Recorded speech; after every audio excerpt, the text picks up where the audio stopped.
Actualmente a viviendas, al sector empresarial, quiénes se verían afectados y en qué momentos del día podría darse este tipo de afectación. José Luis, lo tenemos en pantalla, adelante con la información, muy buenos días.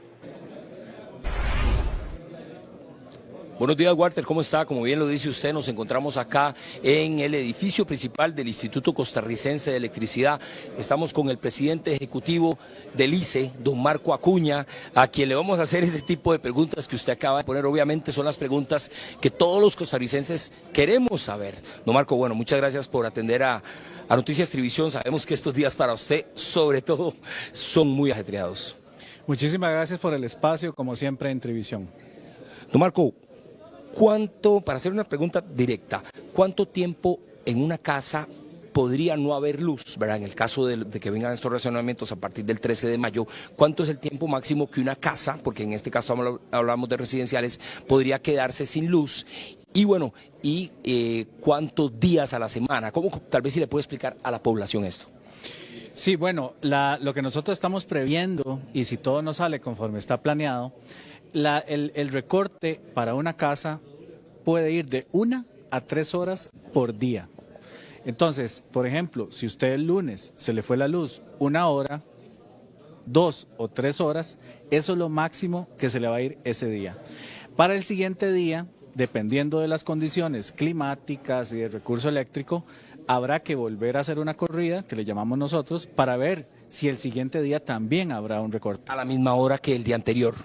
Digamos, si el día anterior fue de 9 a 12 o de 9 a 10, al día siguiente podría también ser de 9 a 12. Siempre va a ser en el mismo horario de cada día en esa casa. No necesariamente es en el mismo horario. Justamente por eso, en el día anterior, a la empresa eléctrica que a usted le corresponde, por ejemplo, en parte de Guanacaste, Escope Guanacaste, tendrá que informar en los diferentes barrios y lugares a qué hora y en qué franja se va a ir la electricidad. Y esto va a ocurrir solamente, según nuestras previsiones, de lunes a viernes, no fines de semana. Si fuera en Limón, por ejemplo, estamos en Guanacaste, pero gracias a Dios Noticias Trivisión ha ido creciendo, entonces ya estamos en más de 30 cableras a nivel nacional. En Limón, en la zona norte, en la zona sur, ¿cómo hacen esas personas? Igual es lo mismo, son 3 horas en residencia sobre todo, ¿no? Sí, son 3 horas, no importa en el lugar del país donde estén. Para eso, por eso les decía que tienen que preguntarle a su empresa eléctrica y puse el ejemplo de Cope Guanacaste, pero por ejemplo en Guanacaste también está el ICE. En la zona de Los Santos está Cope Santos, en San Carlos está Cope Lesca, etcétera. Entonces tienen que ver en el recibo cuál es la empresa eléctrica que les suministra a ustedes, entrar a las plataformas que ellos van a poner a disposición para saber pues el horario en que les corresponde, eventualmente ese recorte de 1 a 3 horas, una vez al día, de lunes a viernes. Esto se lo digo porque hace pocos minutos me llegó una información de un medio de comunicación que decía que el ICE dice que los recortes podrían ser hasta de 15 horas. Es escandaloso, o sea, en 15 horas, imagínense, casi que solo quedan 9 horas al día de 24. Sí, señor. Bueno, eso efectivamente fue un titular que yo acabo de ver también. Lo que sucede es que lo que dijimos acá es que el periodo de tiempo va no me recuerdo si son de las 6 de la mañana como hasta las 9 de la noche, no recuerdo bien. Pero esa es la franja de tiempo en donde estará el recorte de 1 a 3 horas. No es que todo ese tiempo va a estar la gente sin luz, sino que, por ejemplo, su casa siempre va a tener electricidad en la noche.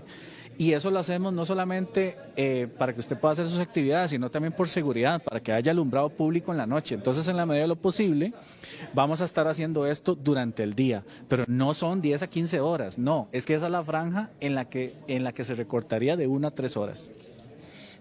Una casa que queda cerca del Hospital Calderón Guardia, por ejemplo, se quedará sin luz, porque no sé si está conectados a un mismo sistema, ¿verdad? En esas cuadras que están alrededor de un hospital, por ejemplo, en cualquier lugar del país. Sí, vean, esto es una pregunta muy importante. Por ejemplo, nosotros no podemos dejar sin electricidad a un hospital, por ejemplo, ¿verdad? Por razones obvias. Entonces, si a la par del hospital hay una casa o un comercio, pues recibirán el mismo trato que el hospital porque comparten el mismo cable. Entonces es como que en la casa un cable apaga y prende 4 bombillos juntos. Si usted apaga la luz, se apagan los 4 bombillos. Si prende la luz, se prenden los 5 bombillos. No podemos apagar solo uno. Así pasa en este caso. Entonces, si usted tiene la suerte de estar conectado a un cable que es el que alimenta el hospital, pues no se verá afectado. Don Marco, en el caso de personas que hacen teletrabajo, ¿qué le recomienda a usted a esas personas? ¿Hay algunos planes, no sé, por ejemplo, en tal lugar va a haber internet gratis para que se desplace ahí? Porque el teletrabajo ha crecido, sobre todo luego de la pandemia, ¿verdad? Quería saber por ahí, porque está bien, industrias y hospitales no, pero residencias es, digamos, la gente que, como dicen, pueden ordenarse un poquito más para saber a qué horas tienen y a qué horas no. Pero hay teletrabajo en las residencias. Sí, bueno, yo ahí lo que diría es organizar el horario. Por ejemplo, si usted sabiendo que no va a tener electricidad de 10 a 11 de la mañana, entonces esa hora que no va a tener electricidad la puede por ejemplo, reponer en otro horario. Pero esto también tiene mucho que ver el patrono. Entonces el patrono, si es que es asalariado, pues tendrá que ver cuál es el mecanismo que va a llevar a cabo. Si es que va a poner a disposición el edificio principal de la empresa o si van a haber un corrimiento de horarios, etcétera. Sin embargo, nosotros esperamos que esta afectación pues sea lo mínimo posible para todo el sector productivo. Alguien que depende, por ejemplo, de una máquina, para una máquina de diálisis, oxígeno, que tienen que estar conectados a una fuente eléctrica. Me imagino que han pensado en eso también, don Marco. Eso es crítico, es salud, es la salud de las personas. Sí, señor. A ver, nosotros estamos en coordinación también con la Caja Costarricense del Seguro Social. Ellos pues deberán tener mapeado a estas personas, ¿verdad? Mapeado significa pues dónde está su ubicación, pero también generalmente estas personas tienen una tarifa eléctrica diferenciada. Entonces por ahí también nosotros podemos determinarlo. Eso es de una manera proactiva nuestra, pero también las personas o sus encargados pueden acercarse a su empresa eléctrica, que repito, no necesariamente es el ICE, puede ser otra de las 8 que hay, para preguntar sobre la situación en su casa y también pues indicarles la situación que tienen, ya sea presencialmente o por los canales digitales que las empresas dispongan, ¿verdad? Así que sí estamos pensando en eso, sin embargo pues también necesitamos que la población pues levante un poco la mano en ese sentido. Si hay menos electricidad, menos consumo obviamente, debería venir el recibo más bajo, ¿no? ¿Cómo se manejaría esto para que no lleguen recibos altos y que esa persona, no, pero me llegó como si tuviera electricidad todo el día? Bueno, es que eso es muy variable, ¿verdad? Nosotros lo que decimos es que mientras no haya electricidad, pues no se cobra esa electricidad, no, lógicamente. ¿El medidor no corre? No, señor, no corre porque no tiene tensión ni tiene corriente. Entonces el medidor no va a correr. Lo que sí se cobra igual es el servicio básico, que es un mínimo, ¿verdad? Hay un mínimo siempre en el recibo y después ahí es el consumo. Ese mínimo se permanece porque el servicio no se cortó, ahí continúa, ¿verdad? Entonces se espera que, pero vea qué puede pasar. Alguien puede decir, sí, es que se me fueron 2 horas hoy, entonces esas actividades de ahí las tengo que mover a otra hora del día, porque, por ejemplo, si lavaba de 10 a 12, ahora voy a lavar en la tarde. Entonces al final el consumo puede venir similar, pero eso depende mucho del uso que le dé la persona al servicio eléctrico. La UCAEP, la semana anterior, la Unión de Cámaras, mandó un comunicado a la prensa en el que decía que ojalá se pudieran meter al sistema eléctrico nacional todas las entidades privadas que generan electricidad. ¿Esto es así? ¿Ya eso se hace o no? Don Marco, ¿cómo está eso? Bueno, con respecto al sector industrial, nosotros hemos determinado que es un sector importante para la economía, para el trabajo de las personas y en este sentido hemos priorizado la alimentación a estos centros. No sé si eso contesta la pregunta. No, lo que le preguntaba, la generación eléctrica a nivel privado, todo eso ya está dentro de los sistemas, están proveyendo al ICE o quedan algunas por ahí que no están siendo proveedores de electricidad al país. Eso es lo que quería preguntarle. Sí, perdón. A ver, nosotros hemos recontratado el 97% de la energía privada disponible. ¿Por qué ese 3% que queda no lo hemos contratado? Yo lo mencioné ahora ahí. 2 plantas no cumplen la norma técnica de ARECEP, no las podemos contratar, porque estaríamos brincándonos el reglamento y seríamos sancionados. Otra tiene una deuda con la caja, no se puede contratar.